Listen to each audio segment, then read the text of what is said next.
I'm Steve Wiggins, and this is the Groundworks Ministries podcast. Now, today we're reading from the book of Numbers, chapter 5. And let's focus on verses 5 through 7. The Lord spoke to Moses, "Tell the Israelites, when a man or a woman commits any sin against another, that person acts unfaithfully toward the Lord and is guilty. The person is to confess the sin he has committed. He's to pay back full compensation, add a fifth of its value to it, and give it to the individual he has wronged."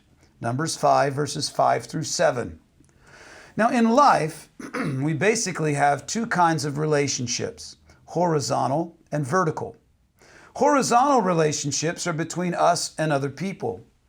And it is important to have healthy horizontal relationships because, hey, we all got to get along. And if history has a theme, it should perhaps be that men don't naturally get along. And its subtitle might be How Selfishness Destroys Community. Watch the news. Men of selfish ambition, personal or national, are always battling to some degree. Well, that's what a horizontal relationship is. What about vertical relationships? Well, vertical relationships are between men and God. Mankind generally recognizes the idea of God, although most people don't worship God, that is, as He's articulated in the Bible. And there are many worldwide campaigns out there about spirituality, and they're sincere trying to find spiritual discovery. And yet, even though they're sincere, most of those searchers are sincerely wrong. And how can I be so bold as to suggest that someone else's sincere faith is in vain? Well, because God has prescribed how His creation should worship Him. You see, that's not my opinion. It's the truth of the Bible. Life is found in the biblical way, while all other ways literally lead to death. Consider Proverbs 14, verses 11 and 12. "The house of the wicked will be overthrown, but the tent of the upright will flourish. There is a way that seems right unto man, but its end is the way of death." Now, there's a way that seems sincere to people, and yet it leads to death. That's exactly what the Lord says in the Bible. Now, how a person's horizontal and vertical relationships interface is very telling about a person's spiritual condition.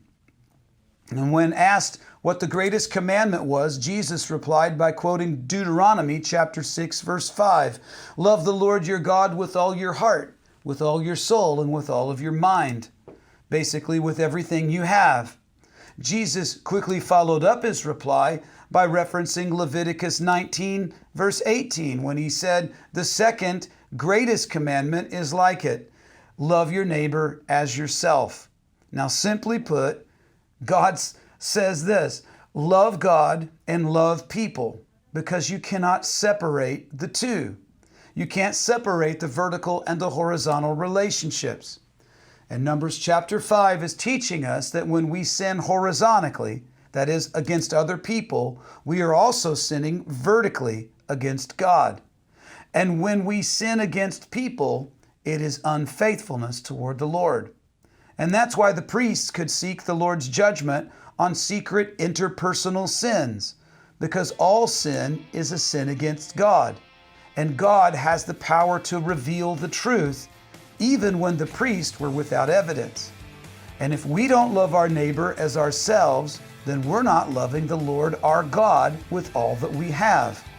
Inversely, if we don't love the Lord with all we have, then we'll never be able to truly love other people.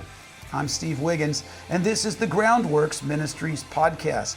Check us out at groundworksministries.com.